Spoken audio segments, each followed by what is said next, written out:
বহু আগে, অনেক আগে আমার এক মামা ছিল, কহি গেলাম এই মামা কাটিয়ে দিস তোরা ইউটিউবে, এ তো আমাকে ওদিকে যায়, সে আমার ধরবে না যে কোন মামা, কিন্তু ওকে 100 সত্যি। আমি সে সময় 3 বা 4 পড়ি, ছোটবেলা থেকে একটু চঞ্চল ছিলাম, তাই সে দেখি আমার মামা বাড়িতে বেরোচ্ছে, এই সাইড বেড়ে কালী মাহানু। আমি কই মামা আপনার মুই কালী? কয় তোমার মামি খেদমত করছে। কি খেদমত করলো? কইছিলাম 4টে কলই বাজে দিতি, সে তা ধরে বিয়ে খেদমত করছে। এই খেদমত যদি মেয়েতে দেখে, আর আপনি তো সম্মানী মানুষ, বৌরাতের মায়ের খাইও জাহের করেন না, যে এ যদি মানসি শোনে তাহলে সমাজে তাকা যাবে না, তাতে বউ আরো লাই পেয়ে যাবে, হ্যাঁ আমি বাহাদুর পাইছি কায়দা মতো, স্বামী একটা আয়দাবাল, এই আয়দাবাল যে নিয়ে উনার ঘর করতে সময় না। আমরা তো পুরুষরা লজ্জায় যে সমাজে যে জাহের হয় তাহলে ইজ্জত থাকবে না, এই জন্য হজম করে নি, কষ্ট করে থাকি, কিন্তু ওইটাকে উনি সুবিধে পেয়ে গেছে। আর মেয়েতে জীবন ভরে দেখতেছে আমার মা আব্বার সাথে এই আচরণ করে, তাতে আব্বা চুপ করে মেনে নেয়, মার কাপড় আব্বা দিয়ে দেয়, মার ভাত আব্বা বাড়িয়ে দেয়, মার বিছানা আব্বা ঠিক করে দেয়, মা আব্বারে ঝাড়ি মারে, আব্বা চুপ করে থাকে। এই সবগুলো দেখে দেখে প্র্যাকটিস হয়ে গেছে। এবার এই মেয়েটার বিয়ে দিয়েছেন একবারই, সেই ছেলেটা আল্লাহর রহমতে সৈয়দ বংশের পাঠান, শিক্ষিত ছেলে, সেই রকম হ্যান্ডসাম, সবকিছু মিলাইয়া উনিও যাইয়া, উনার মা যেমন উনার বাপের সাথে যাওয়ারছে, ও বাড়ি যায় উনি ওই ওরা শুরু করে দিয়েছে। আর সে কি আর ওই বার্তা দিয়া মানুষ, সন্ধ্যের আগে একেবারে 1 তালাক 2 তালাক 3 তালাক, তোর মা তালাক, তোর বাপ তালাক, তোর গোষ্ঠী শুদ্ধ তালাক, তোর হুজুরও তালাক, গটি বাটি দিয়ে ব্যাটিং বুটিং দিয়ে ফাটাই দিছে, কান্তি কান্তি মা কি হয়েছে, তোমার জামাই মারে 3 চিল্লেই ফাটাই দিছে। কেন কি হয়েছে, কি করছিস তুই? তুমি আব্বার সাথে যাওয়ার, আমি অল্প একটু তাই এসছি। মেয়েটার কপাল ফুড়াইছে, হাসি উড়োই দিয়েন না, বহু আজ করি, এগুলো আসে না সবসময়, এগুলো সমাজে একান্ত জরুরি।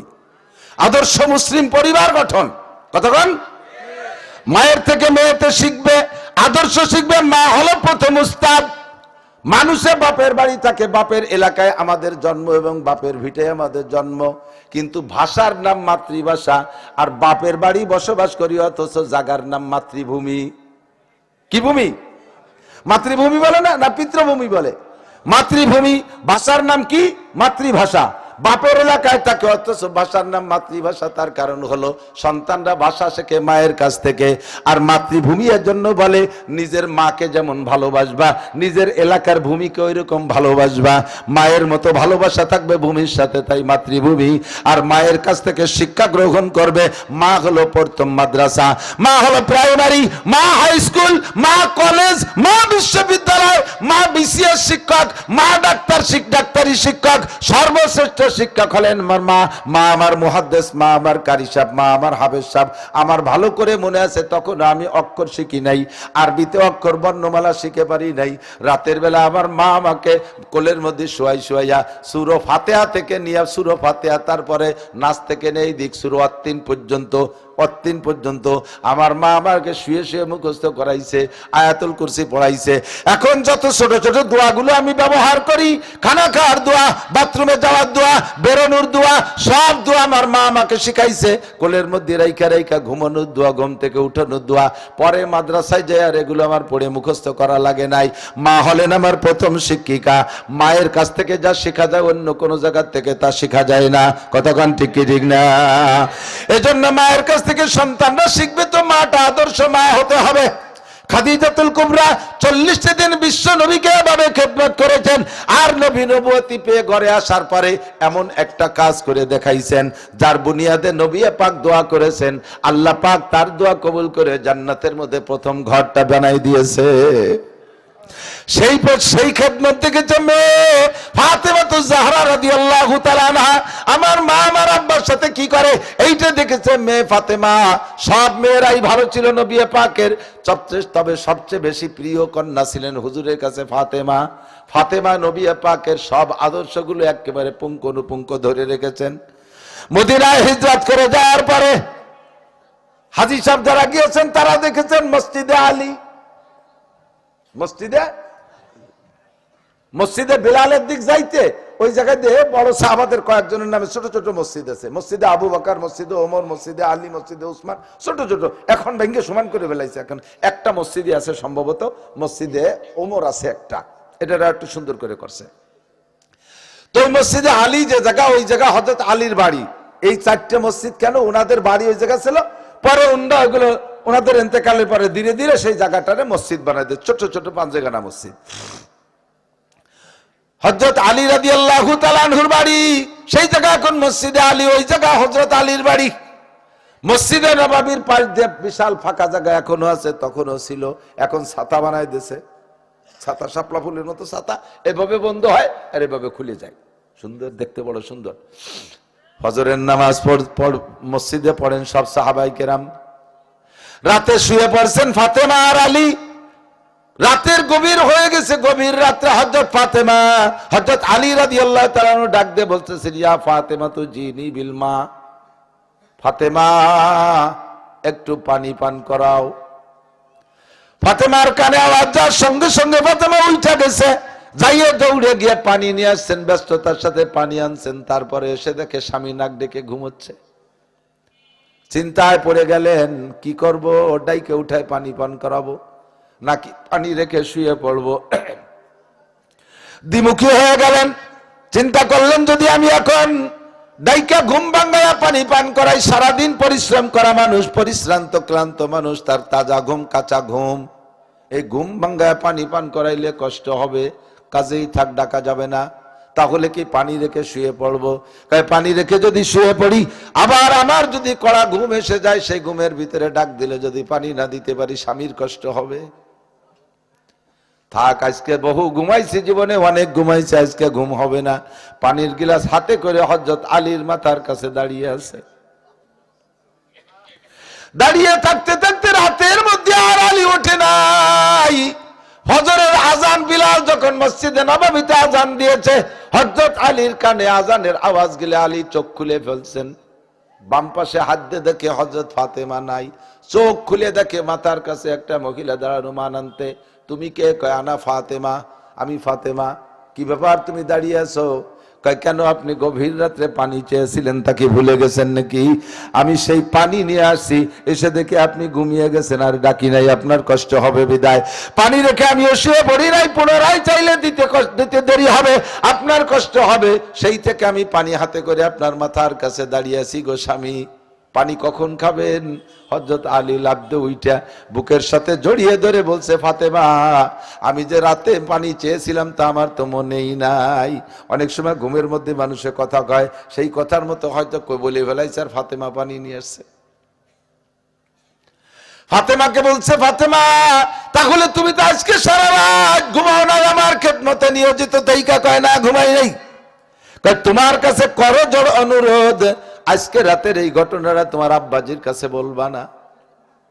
ফাতেমা কয়, কথা বলার কি আছে, আপনি তো স্বামী, আমার কাছে খেদমত পাবেন, সেই খেদমতে আমি আসছি, এটা আব্বার কাছে বলার কি আছে?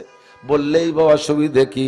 আমার আব্বা তো আর অন্য আব্বার মতো না, আমার আব্বা তো আমাকে আপনার এই খেদমতের জন্যই পাঠিয়েছে। কয় না ফাতেমা, তারপরও তুমি বলবা না?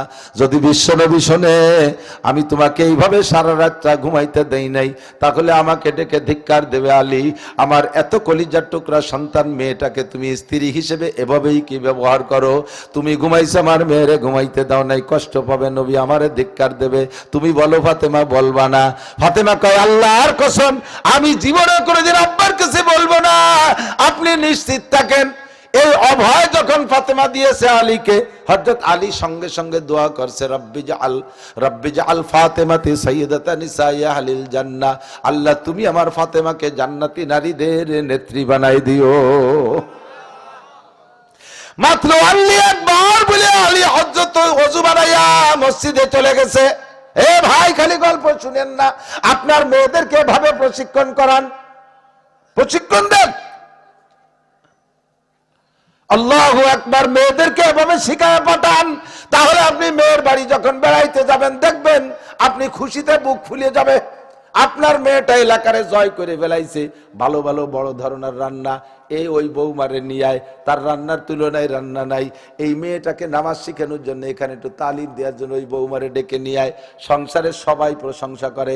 আপনি যখন ওই মেয়ের বাড়ি বেড়াইতে যাবেন, যাওয়ার সময় চতুর্দিক দিয়ে আপনার কানে আওয়াজ আসবে, মানসি বলবে, কি বলবে, এই এই যে জামালের শ্বশুর আইছে, আরে বাবা, আল্লাহ একটা বউ দেশে, এলাকার সেরা বউ, লোকটারে পাইলে চুমা খাইতাম, এত ভালো মেয়ে বানায় আমাকে হাদিয়া দেশে। এই কথাটা উড়িয়ে উড়িয়ে কানে আসলে আপনার খুশি থাকবে না? খুশি থাকবে না? আর আপনার মেয়ে যদি ওই সেই মেয়েটার মতো হয়, আপনি যাওয়ার সময় এই ওই যে পাগলির বাপ আইছে, ওর বাবু কি ওর আইত পাগল নাকি, তার ঠিক কি? এ যদি কানে আসে, ব্যাগ বক জানেছেন হাতে তেমনি পড়িয়ে যাবে, আর ও জামাই বাড়ি যা আসবে না। মেয়ে তৈরি করেন, মেয়ে তৈরি করেন, ঠিক কিনা? আল্লাহু আকবার। হযরত ফাতেমা রাদিয়াল্লাহু তাআলা আনহার জন্য নবী পাক দোয়া করে চলে গেছেন। আলী রাদিয়াল্লাহু তাআলা দোয়া করে মসজিদে নামাজ পড়তে গেছে। মসজিদে ফজরের নামাজ পড়িয়া হুজুর আলাইহিস সালাতু ওয়াস সালাম সাহাবায়ে কিরামদের দিকে ফিরে বসেন। ফজরে আর আসরে দুই ওয়াক্তে ফজর বাদ বসেন। রাতের বেলা কেউ কোনো স্বপ্ন দেখলে তার ব্যাখ্যা দেওয়ার জন্য, অথবা রাতে জিবরাইল করে নতুন ওহী আনলে সেই ওহীর খবর পৌঁছানোর জন্য। আর সব সাহাবা এভাবে ক্লাসের মতো সামনে বসে থাকেন, সবাই বসে, তার ভিতরে বড় চারজন কাছে কাছে বসে। আজকে যখন হুজুর সালাম ফিরে বসছে, আলীর মধ্যে আগের থেকে প্যালপিটেশন শুরু হয়ে গেছে। আরে ফাতেমা যদিও না কয়, তাহলে সাংবাদিক তো অন্য সাংবাদিক আছে, আর সাংবাদিকরা তো সাংঘাতিক, সাংবাদিকরা সাংঘাতিক। আর যে সাংবাদিক আসবে সে সাংবাদিক কোনো মিথ্যে কথা কয় না, ওই সাংবাদিক বলে দেবে, তাহলে নবী পাক আমার ডাইকে বা সালিমানসির মধ্যে লজ্জা পাবো। আজকে সালাম ফিরানোর সাথে সাথে আলী উঠে চলে গেছে, আজার আলী বসে নাই, যে যদি কিছু হয় তো একে মধ্যে দেখ, আমি তো সচককে না দেখি আর সকানে না শুনি। চলে গেছে বাসায়। বাসায় যাই বাসার মধ্যে বসে রয়েছে, পরাণ কাঁপতেছে, দড়ভড় করতেছে। এর মধ্যে হুজুর যখন পিছনের দিক ফিরে বসছে, মসজিদে নববীতে একটা গেট আছে, তার নাম বাবে জিব্রাইল, বাবে জিব্রাইল, এইটার নাম ওই দিন থেকে হয়েছে বাবে জিব্রাইল। হুজুর দরজার দিকে পিছনের দিকে ফিরে বসার সঙ্গে সঙ্গে দেখে ওই দরজায় জিব্রাইল দাঁড়ানো। বলবেন না সুবহানাল্লাহ? দরজায় দাঁড়াইয়া সালাম দিয়ে আসসালামু আলাইকুম ইয়া নবী আল্লাহ, হাত দিয়ে ইশারা দিয়েছে, হুজুর একটু উঠে আসবেন, মানুষের মধ্যে কব না। হুজুর জিব্রাইলকে দেখে কাঁপতে কাঁপতে গেছে, জিব্রাইল তুমি কত সময় সময় আসো, কিন্তু এইরকম সময় তো আগে পরে কোনোদিন আসো নাই, আজকে কোনো সুসংবাদ না দুঃসংবাদ কি নিয়ে আইছো? জিব্রাইল হাসি দিয়ে কয়, হুজুর একটা সুসংবাদ আল্লাহ আমারে দিয়েছে, আমার 24 ঘন্টার মধ্যে অনুমতি ছিল, যে কোনো সময় আসলেই হইতো, আমি আসরের দিকে আসতে পারতাম, জোহরের সময় আসতে পারতাম, কিন্তু খবরটা এত ভালো আমি আর দেরি করতে পারি না, এই জন্যই এখনই চলে আসছি। ঘটনা এখন ঘটে গেছে আর সাথে সাথে আমি চলে আসছি, খবরটা আপনারা শুনইতে পারলে আমার ভালো লাগবে। বলো জিব্রাইল কি? কয় আজকে রাতে আপনার মেয়ে ফাতেমা আর আলীর মধ্যে এই ঘটনা ঘটছে। এরপরে ফাতেমা আলীর কাছে অঙ্গীকার করছে, এইভাবে খুশি হয়ে আলী ফাতেমার জন্য জান্নাতি নারীদের নেত্রী হওয়ার দোয়া করেছে। আল্লাহ পাক আজকে ফজরের সময় দোয়াটা কবুল কইরা নেছে। সাইয়্যিদাতুন নিসাই আহলিল জান্নাহ ফাতিমাতু সাইয়্যিদাতুন নিসাই আহলিল জান্নাহ, খুতবাতুল হাকামের মধ্যে পড়ে শুক্রবার শুনছেন না, জান্নাতি নারীদের নেত্রী ফাতেমা আল্লাহ কবুল করে নেছে আলীর দোয়া। হুজুর শুনে খুশিতে আত্মহারা হয়ে গেছে। সাহাবায়ে কিরামদেরকে বললেন, ইজলিসু আলা মাকানিকুম, এই নড়াচড়া হইরো না, যার যার জায়গায় বসো, আমি খবরটা জায়গা মতো পৌঁছে দিয়েছি। জিব্রাইল যেমন দেরি করতে পারে নাই, আমিও সহ্য করতে পারতেছি না, আমার মার খবর বাড়ি কই আসি। হুজুর মসজিদে থেকে এবার ওই ফাঁকা আলীর বাড়ির দিকে রওনা দিয়েছে। আলী উকি মারিয়ে দেখে যে সর্বনাশ করছে। ওরে আল্লাহ, এতে তো বাঁচা বড় কঠিন। যা ভাবছিলাম মনে হয় তাই গইটা গেছে। হুজুর যখন আলীর বাড়ির দিকে রওনা দিছে, হযরত আলী ভয়তে দরজা দিয়ে বের হয়ে পিছনে যাই বসে রইছে। নবী পাক দরজা যাইয়া চৌকাটে হাত দিয়ে সালাম দিয়ে বলে, আসসালামু আলাইকুম ওমা ফাতেমা আফিল বাইতে আলী, ঘরে কি আলী আছে নাকি? কয় জি আব্বা, ফজরের নামাজ পড়ে আসছিল, এসে একটু বের হয়ে গেছে। কয় আসো মা, একটু দরজার কাছে আসো। কয় কি খবর আব্বা জান? কয় রাত্রে তোমার মধ্যে আর আলীর মধ্যে কি ঘটছে? আলী পিছনেতে শুনিয়ে দম বন্ধ হয়ে যাওয়ার কায়দা, কাঁপতি কাঁপতি। ওরে আল্লাহ, যে ভয় পাইছি তাই তো হয়েই গেল। হযরত ফাতেমা এবার নবী জিজ্ঞেস করছে না কি ঘটছে, তাহলে বলা লাগবে না? নবী জিজ্ঞেস করছে, তোকে বল না বলি কি উপায় আছে? হযরত ফাতেমা বলে, আব্বা জান এই প্রশ্নের জবাব দেওয়ার আগে একটা ফতোয়া দেন। কয় কি ফতোয়া? কয় একটা বিষয় স্বামী নিষেধ করেছে আর বাপে অর্ডার করেছে, স্বামী নিষেধ করেছে বাপে অর্ডার করেছে, এই সময় স্বামীর কথা মানা জরুরি না বাপের কথা মানা জরুরি? ফতোয়াটা দেন তারপরে বলবো। হযরত নবী পাক বললেন, এইরকম যদি প্যাচ পড়ে তাহলে বাপের কথা মানা জরুরি না স্বামীর কথা মানা জরুরি। কয় আব্বা ফতোয়া যদি তাই হয় তাহলে রাত্রে যা ঘটছে বলা যাবে না। আমি আমার স্বামীর কাছে ওয়াদা করেছি, সে আমার কাছ থেকে অঙ্গীকার নিয়েছে, আমি আপনার কাছে বলবো না। নবী পাক বলেন, তোমার বলা লাগবে না, বলনে বলা আমারে জানাই দিছে। ও মা, আল্লাহ তোমার জন্য আমার আলী যে দোয়া করছে আল্লাহ কবুল করে ফেলেছে। তুমি জান্নাতি নারীদের নেত্রী, আলীর দোয়া আল্লাহর কাছে কবুল হয়ে গেছে। মা, খবরটা জিবরাইল দেরি করতে পারে না, আমার এই কেবলমাত্র জানাই গেল। আমি সব সাহাবাকে মসজিদে বসায় রেখে আমিও চলে আসছি, আমি দেরি করতে পারলাম না। খবরটা তোমারে না জানাইতে পারলে ভালো লাগতেছে না। ও মা, তুমি আমার আলীর খেদমত করার কারণে এই সম্মান পেয়েছো। বাইরে বন্ধুরে জবাব দেন, হযরত ফাতেমা জান্নাতি নারীদের নেত্রী হয়েছে কি আব্বাজি মুহাম্মদুর রাসূলুল্লাহর দোয়ায় না স্বামী আলীর দোয়ায়? কার দোয়ায়? শরীয়তের ফতোয়া আমার মাওলানা মুফতি আবুল বাশারের কাছে শুনবেন। আমার ছাত্র হওয়ার পরে আমার চাইতে বড় আলেম, অনেক কিতাব আল্লাহর রহমতে ইলম রাখে, শুনে দেখবেন শরীয়তের ফতোয়া কি। যদি স্বামীতে স্ত্রীকে নিষেধ করে তোমার আব্বা মারা গেলেও যাইতে পারবা না, তাহলে আব্বা মারা গেলেও যাইতে পারবে না, মা মারা গেলেও যাইতে পারবে না, যাইতে পারবে না। এইটা হলো স্বামীকে আল্লাহ তাআলা এই পাওয়ারটা দিয়েছে। অথচ আমাদের দেশে সম্পূর্ণ উল্টা গেছে। কতক্ষণ কিসে স্বামী? আমার বাপ মরিয়ে গেছে, বাপ দেখো না, উনি স্বামী কলা দিয়েছে। আমার মা মরিয়ে গেছে, আর দুনিয়ায় মারও দেখবো না, সেই মা ও উনি কলি হয়ে গেল। তো তুই বাপ, আমার বাপের বাড়ি চলে যাচ্ছি, স্বামীর সাথে তুই শুরু হয়ে দেয়, ঠিক না? আর স্বামীরা যদি বিদেশ থাকে, ফ্রান্স, ইটালি, অস্ট্রেলিয়া থাকে, তাহলে এ পাশে তো উনি বাংলাদেশের রাজা হয়ে যায়, যেখানে খুশি সেখানে। কক্সবাজার, কুয়াকাটা, বিভিন্ন পার্কটা এগুলো সব ওনার জন্য ফ্রি হয়ে যায়। সুবহানাল্লাহ। দেশটা জ্বালাই খাইছে এই বিদেশি স্বামীকে বউরা। আরে কি কলাম,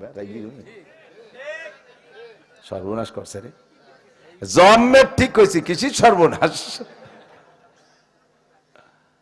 স্বামীর অর্ডার মানতে রাজি না, স্বামী রয়েছে বিদেশ, এ দেশ থেকে যা খুশি তাই করে বেড়ায়, সাবধান। স্বামী যদি বিদেশ থেকে বলে আমি আসার আগে দুলোবাই বাড়ি বেড়াইতে যাইতে পারবা না, মামা বাড়ি খালা বাড়ি যাইতে পারবা না, বাপের বাড়িও যাইতে পারবা না, কোনো জায়গা যাইতে পারবা না, বাড়ি বসে থাকবা, চার দেওয়ালের মাঝে থাকবা। ও মহিলা, তুমি এই হুকুম মানে যদি ঘরের মধ্যে বসে থাকো আর ওই ঘরের মধ্যে তোমার মরণ হয়, তাহলে স্বামীর হুকুম মানার কারণে বন্দি অবস্থায় মারছো, তুমি কিয়ামতের শহীদি দরজায় জান্নাতে যাইবা। ফাতেমার নেতৃত্বে তুমি জান্নাতে যাইবা।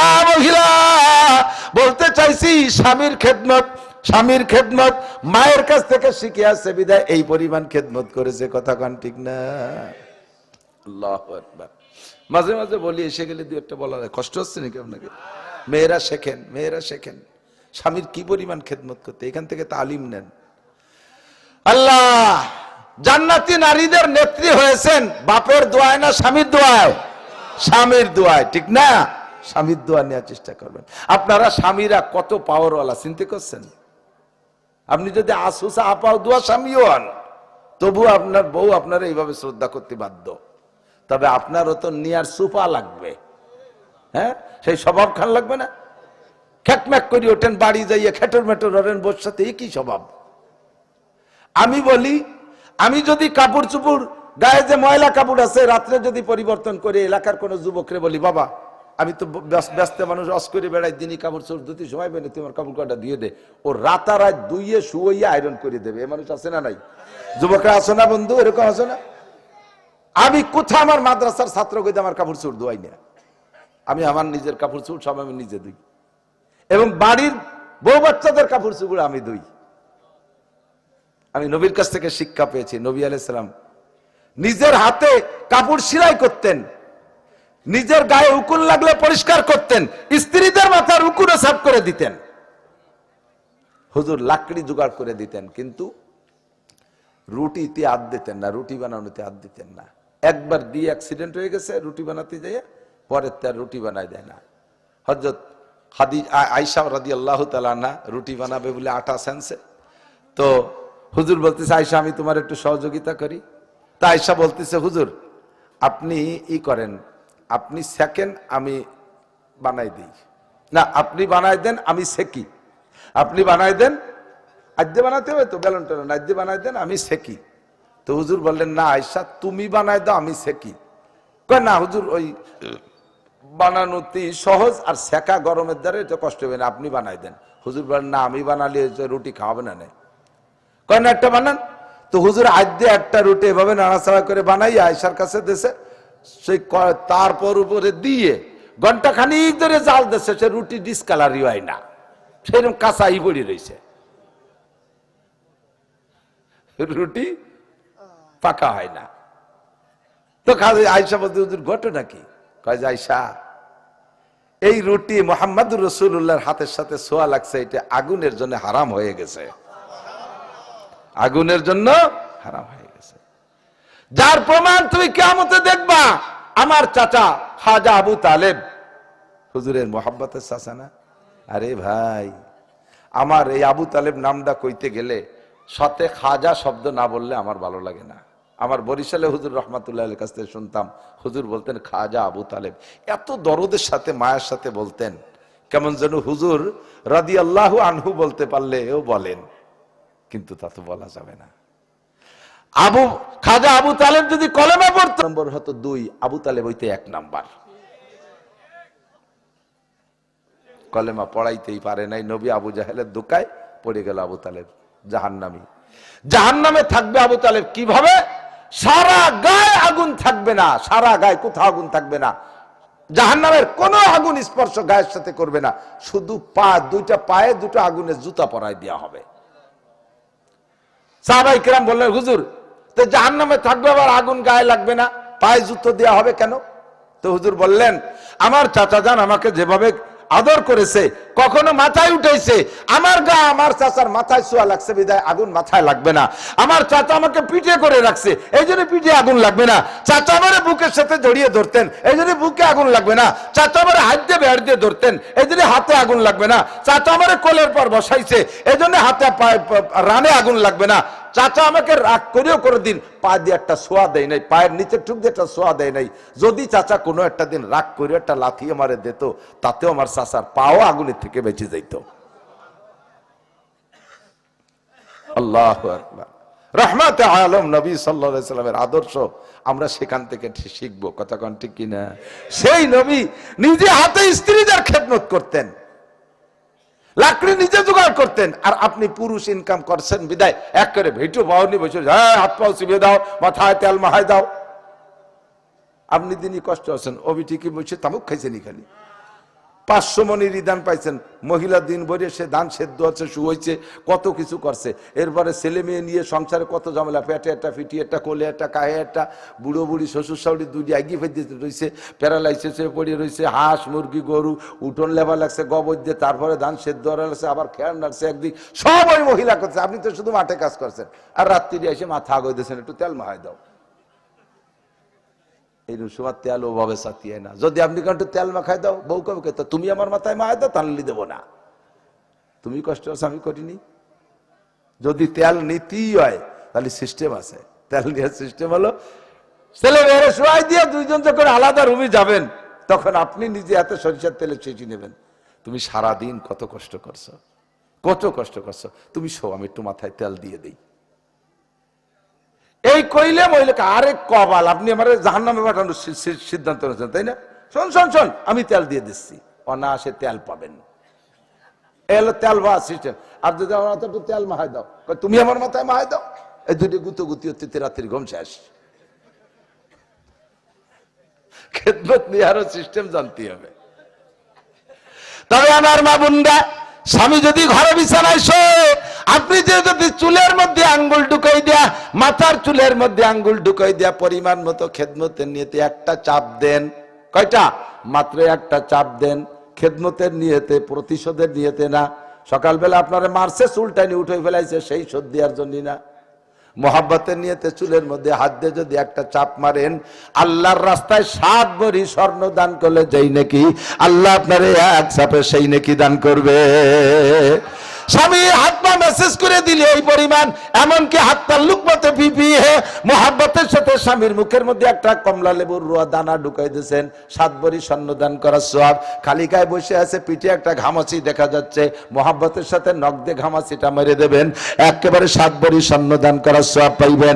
স্বামী মাঠ থেকে আসছে, ক্লান্ত শ্রান্ত, অফিস থেকে আসছে, বাজার ঘাট করে আসছে, গায়ে ঘাম, কষ্ট হয়ে গেছে, আপনি একটা তাল পাখা নিয়ে বাতাস দিতে জন্য পাখাটারে এপাশ থেকে ওপাশে নিয়ে আসা, ফিরিয়ে আনার আগেই আপনার আমল নামায় 7 ভরি স্বর্ণ দান করার সব লেখা হয়ে যাবে। আপনাকে বিব্রত রহিতে আসরাই কেহ আপনি পারে, সকলের তরে সকলই মোরা, প্রত্যেকে মোরা পরের তরে। আপনি স্বামী হিসেবে বেটো পাওয়ার নিয়ে খালি খেদমত নেওয়ার চেষ্টা করবেন না, আর আপনি মহিলা কখনো স্বামীকে অবজ্ঞা করবেন না। আপনি সংসারের অনেক কাজ করেন, কথা ঠিক আছে, কিন্তু স্বামী বেচারা লাখ লাখ টাকা কামাই করতে দেশ থেকে দেশান্তর, আপনি মা বাবা নিয়ে বাড়ি আছেন, ছেলে মেয়ে নিয়ে কম্বল মুড়ি দিয়ে রাত্রে ঘরের মধ্যে আরামে ঘুমাচ্ছেন, আর আপনার স্বামীটা শীতের রাত্রে পদ্মা নদীর ভিতরে মাছ ধরতেছে, সকালবেলা বিক্রি করে চাউল কিনতে হবে, রাতের রাত নাই, দিনের দিন নাই, দেশকে দেশ, ট্রাকের ড্রাইভারি করতেছে, বাসের ড্রাইভারি, আপনি তো বাচ্চা কাচ্চা নিয়ে আরামে ল্যাপের নিচে ঘুমিয়ে আছেন। আপনার স্বামী বেচারা বিদেশে যায় ছাগল চড়াইতেছে, আরে সৌদি আরব যারা দুম্বা ঘোড়া গাদা চড়াইয়া চাকরি করে কামাই করে, ড্রেন পরিষ্কার গোয়েল সাফ করে কামাই করে, তা তো দেখেন নাই। আপনি তো বাড়ি বসে বসে বিদেশি স্বামীর স্ত্রী, তাই তার দেয়া টাকাগুলো অবাধে যাইয়া টেকেরাট মাদারীপুর রাজের বাজারে যাইয়া বিভিন্ন প্রসাধনী কিনে নষ্ট করতেছেন। ওই টাকাগুলো কামাই করতে তার কিন্তু পিঠের চামড়া উঠে গেছে।